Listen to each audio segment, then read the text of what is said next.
So Transformers Rise of the Beast, the official trailer has finally arrived. Today is the day. And I decided to give you guys a reaction video to this because it would, I can't wait. You know what I mean? Like, it's like one of those things where it's like, you can't wait because everybody right now is talking about it. They're posting about it. And it's like, I haven't even been able to get into anything. It's like, no. You know what? Let me just sit down, watch this thing, give you guys my honest thoughts about it.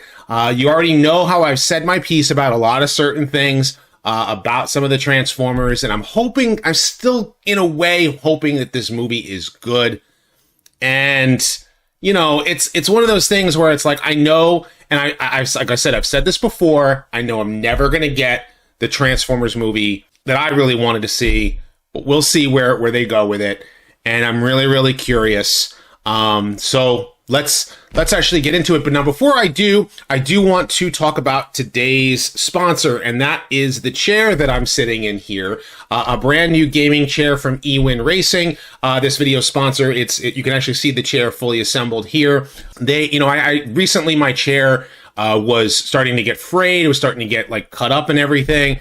And I'm like all of these pieces are getting all over the place, you know, on my carpet, and I have to end up vacuuming it up like every other day. And I'm like, all right, let me replace the chair. So I replaced the chair with this one here. Wasn't very comfortable. And so I ended up, you know, eWin Racing actually contacted me. They're like, hey, would you try out our chair? And I'm like, sure. Right? So they sent me the chair and put it together. And I'm like, oh, wow, this is really, really comfortable. And for someone like myself who spends a lot of hours working on my computer trying to get the next Transformers news video or retrospective or videos on my other channel done, I need a chair that I can be able to sit in for quite some time, and this chair can do it. It has some pretty cool features, like they call this 4D armrests that can go up and down and up, you know, in and out and all that kind of stuff, and they can recline really well. So very, very comfortable chair, and I actually have a 20% off coupon using the affiliate links in the description for this video. So let's get into this reaction. All right, so here we go. Oh, all right, right off the bat, I'm gonna have to do something to cut off the copyright. So, you know, really cool that they're doing the panning shot, right? They're using DMX. This movie's set in 1994, and well, DMX, the Rough Rider anthem, didn't come out till 1998.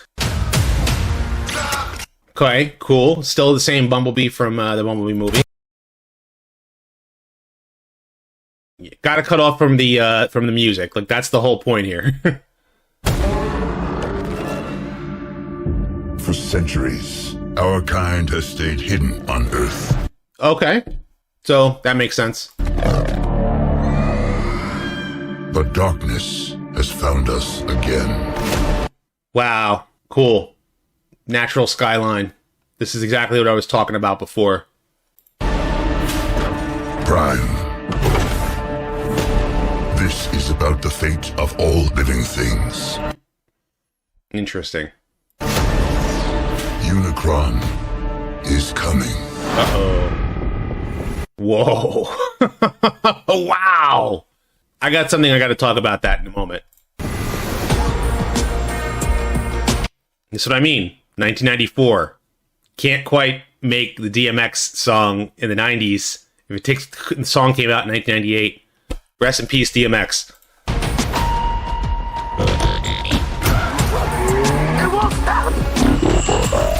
I got something else I got to talk about that too, with Mirage.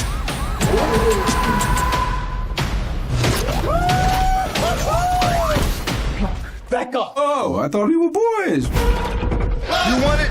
Cool. So it's basically like Raoul and Trax, right? Come and get it. You brought a human here? Uh-oh. I'm nobody. I ain't even seen nothing. I'm not even seeing anything right now. Think you holding late when you haven't met the aim? Stop! Oh, we're finally getting to see Nightbird.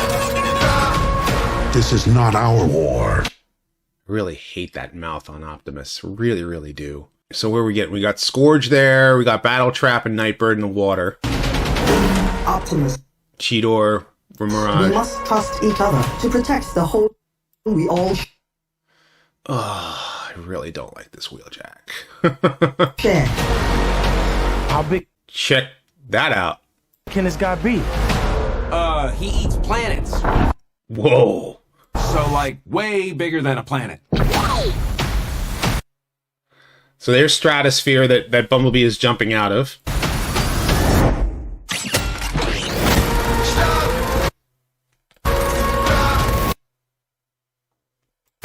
In the end, Oh, there we go. Got to actually hear him talk.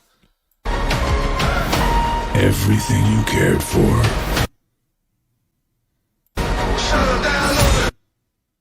Oof. Ouch. will be consumed. Hmm. Maybe there's another way to save our home. You've never faced anything like this. Let them come.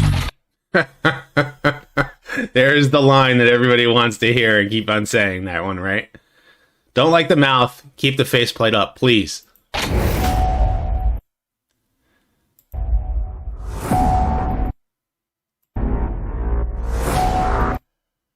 So, are they going somewhere to actually face Unicron? That's a funky looking face with the open mouth.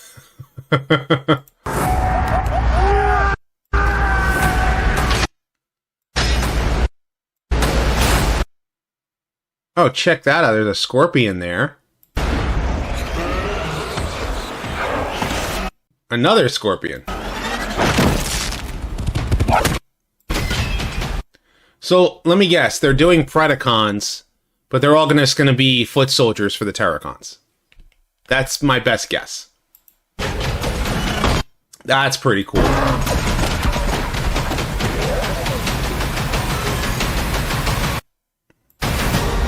All right, hold on a second here. There's a couple things that I want to pinpoint out.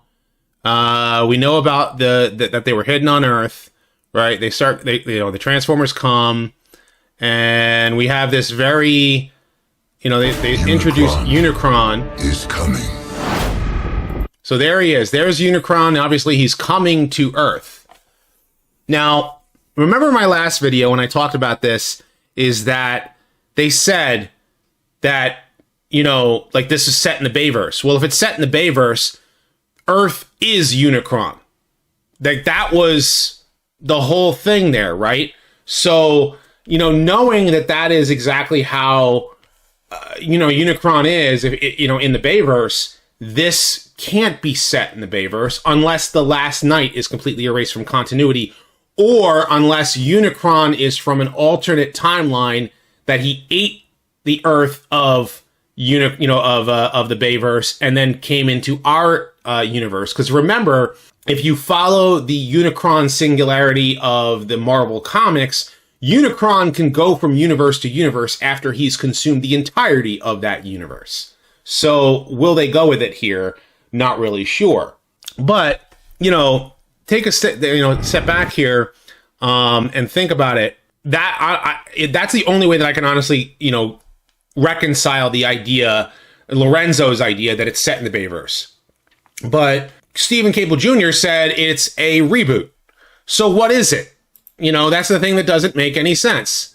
And of course, this is what I was talking about before, is when I said that it is a very much like Raoul and Trax with Mirage, except of course, here's the thing about Mirage. I don't have an issue with Mirage's robot mode. I even honestly can see similarities between him and G1 Mirage.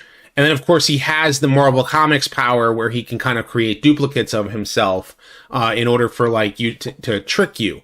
It's just that, it's more of an illusion. Whereas Hound creates holograms in order to, can also trick you as well, but it's more, its function with Hound is different. That's the thing with the two characters. They have similar powers, but they're very different, at least as far as G1 Hound is concerned. And the battle here with the transforming is really cool. Finally getting to see some, in person battle shots of Mirage, not Mirage, Nightbird and Battletrap, and of course, Bumblebee falling from the sky.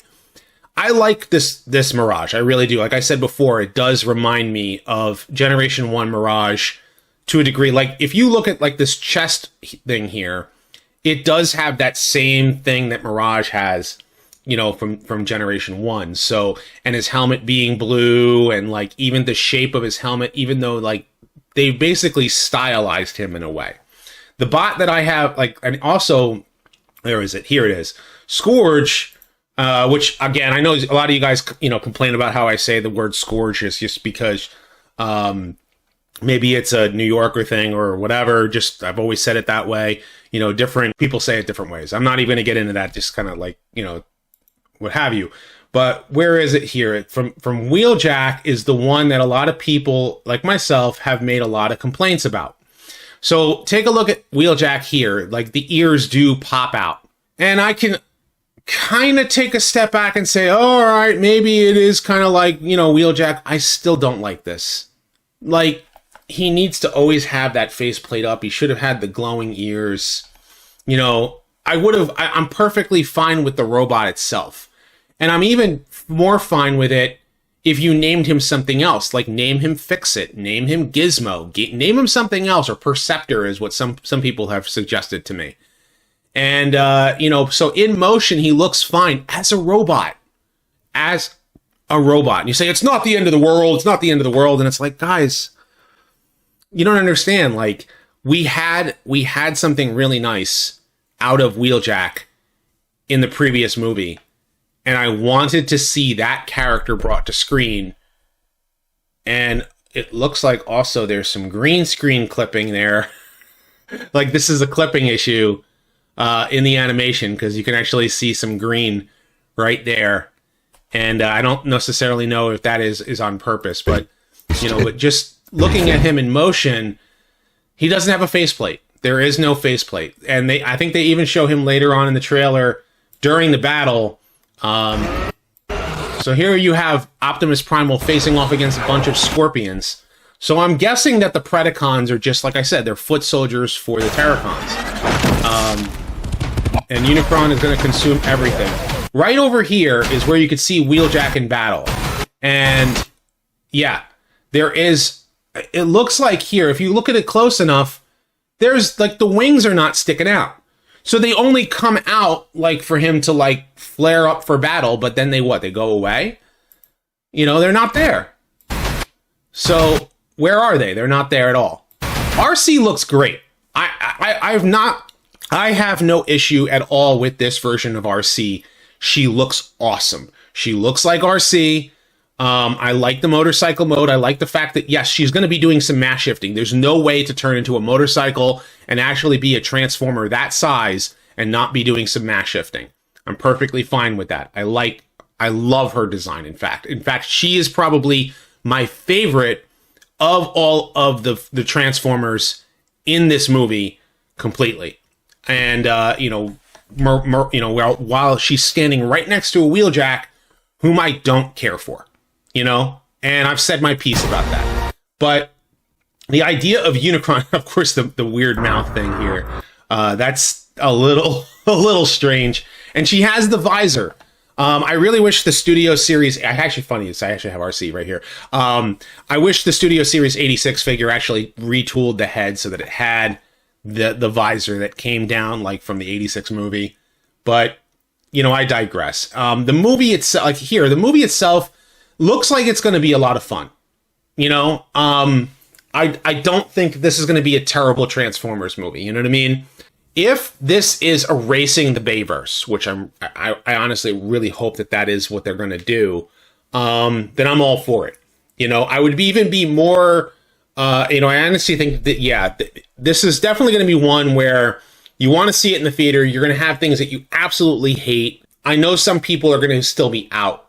Like, the fact that they said that, like, the Lorenzo said it was in the Bayverse doesn't make any sense, because how can you have Unicron attacking the Earth if Unicron is the Earth in The Last Night? Like, you can't reconcile those two. You just can't.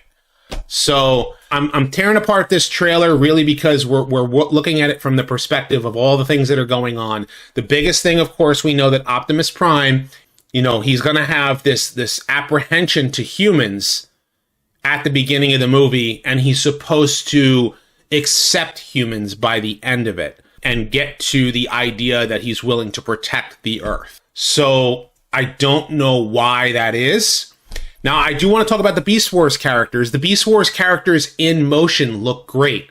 I would have wished that we saw them transform more than just Optimus Primal, like see more of them in robot mode. That is a little bit of a disappointment, but I'm still all right with it. You know, I'm right now, I'm on the fence. I'm still, I went from, I don't want to see this movie in theater after seeing the poster for Wheeljack to, I really still hate what they've done with Wheeljack, but I'm still thinking that this movie can be a decent flick.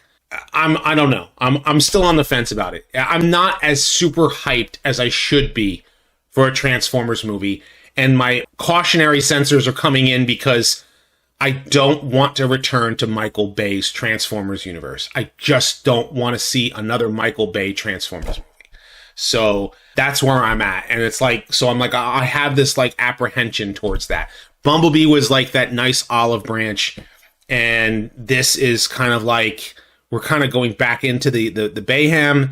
But I'm honestly hoping that the movie is good and that my fears are relieved and that it is a decent story and we can move forward with good Transformers movies moving forward. So I want to know what you guys think of the trailer. Of course, leave your thoughts in the comment section below. Be sure to thumbs up this video and subscribe. Check out my other videos as well. I have many more Transformers news, views, retrospectives, and more coming down the pipeline, so stay tuned for all that. And as always, guys, until next time, till all are one.